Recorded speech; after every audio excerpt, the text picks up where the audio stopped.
Demonstrasi kontekstual modul 3.2. Perkenalkan, nama saya Lisda Citra Dewi. Saya CGP Angkatan 9 Kota Bandung. Tujuan pembelajaran khusus yaitu pada modul ini CGP dapat menganalisis tentang visi dan prakasa perubahan dari tayangan video praktik baik yang ada. Yang kedua, CGP dapat mengidentifikasi kegiatan-kegiatan yang berhubungan dengan masing-masing tahapan bagja dari tayangan video yang ada. Yang ketiga, CGP dapat mengidentifikasi peran pemimpin pembelajaran dari tayangan video.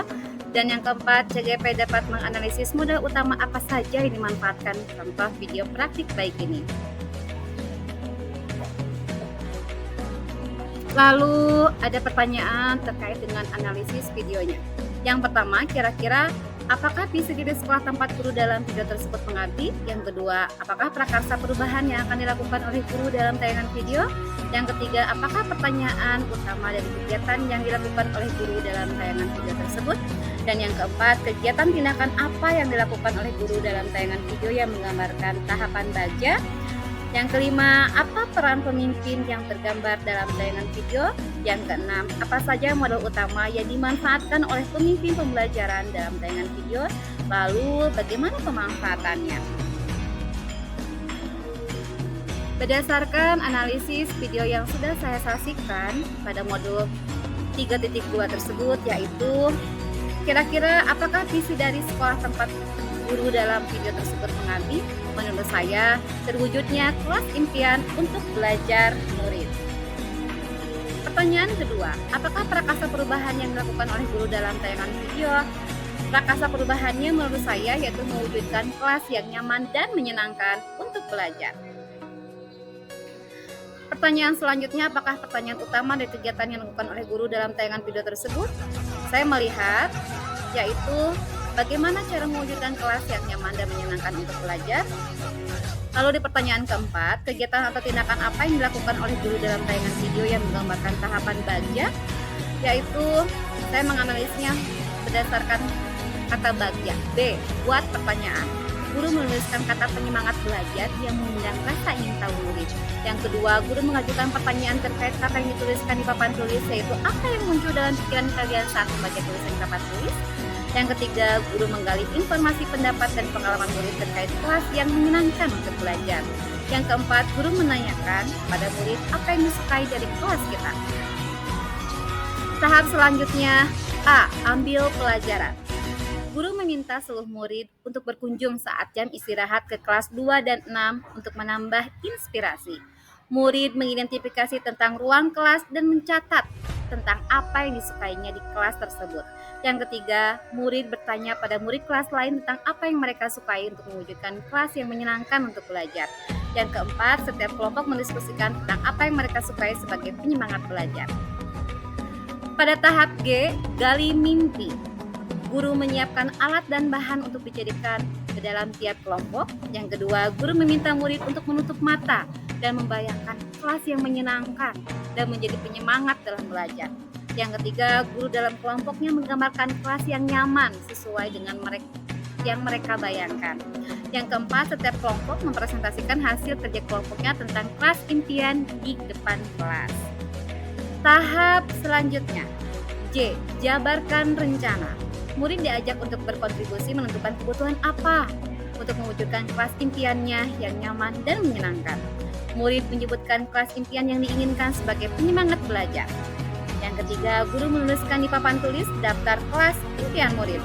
Yang keempat, guru membagi tugas setiap murid untuk mewujudkan kelas impian yang menyenangkan. Tahap selanjutnya yaitu atur eksekusi. Murid diberi kesempatan kontribusi untuk menentukan pembagian tugas dalam kelompoknya. Guru dan murid mendiskusikan jadwal pelaksanaan menata kelas impiannya. Murid menyiapkan alat dan bahan sesuai tugasnya masing-masing, dan seluruh murid dibantu guru bergotong royong untuk mewujudkan kelas impian yang menjadi penyemangat belajar. Selanjutnya, apa peran pemimpin yang tergambar dalam tayangan video? Menurut saya, pemimpin yang tergambar dalam tayangan video tersebut adalah pemimpin pembelajaran yang berfokus pada kekuatan atau aset yang dimiliki, yaitu pemimpin menggunakan pendekatan berbasis aset. Yang kedua, pemimpin yang dapat menggali dan mengembangkan kekuatan atau potensi yang dimiliki oleh dirinya dan murid-muridnya. Pemimpin yang memiliki kompetensi sebagai manajer dalam mengelola potensi yang dimiliki murid dan lingkungan sekolahnya. Selanjutnya, apa saja modal utama yang dimanfaatkan oleh pemimpin pembelajaran dalam tayangan video, lalu bagaimana pemanfaatannya? Berdasarkan analisis tersebut, saya mengelompokkannya menjadi yang pertama, modal manusia. Guru tersebut memiliki kemampuan dalam melakukan pemetaan aset atau sumber daya yang dimiliki untuk lebih dimaksimalkan dalam hal pemanfaatannya, sehingga dapat menunjang terwujudnya kelas impian, yaitu kelas yang nyaman dan menyenangkan untuk belajar. Yang kedua, murid yang aktif dan sangat kooperatif, percaya diri, kreatif, dan mandiri, serta dapat berkolaborasi dan mengkomunikasikan hasil karyanya dalam kelompok, serta murid yang memiliki rasa tanggung jawab terhadap tugas yang diberikan oleh guru. Selanjutnya, ada modal sosial. Saya melihat guru berkolaborasi dengan rekan sejawat untuk merumuskan prakasa perubahan yang terkait dengan situasi di kelasnya. Yang kedua, bekerja sama dan meminta izin kepada guru kelas 2 dan 6 untuk melakukan observasi kelas. Yaitu yang ketiganya modal fisik. Yang pertama, bangunan yang ditata sesuai dengan kelas yang diimpikan oleh murid. Yang kedua, hiasan dinding yang ditata untuk menutupi kerusakan pada tembok.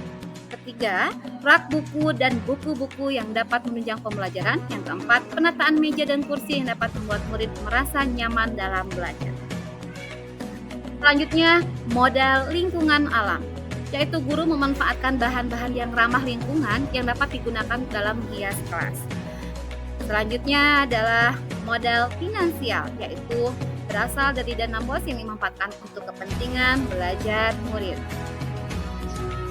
Selanjutnya, modal politik, kebijakan kepala sekolah yang siap meningkatkan perubahan positif untuk meningkatkan kualitas pembelajaran.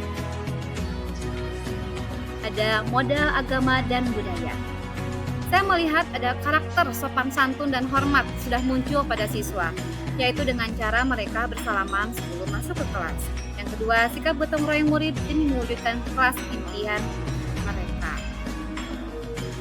Terima kasih. Sekian dari saya, mohon maaf bila terdapat kesalahan. Assalamualaikum warahmatullahi wabarakatuh. Salam Merdeka Belajar.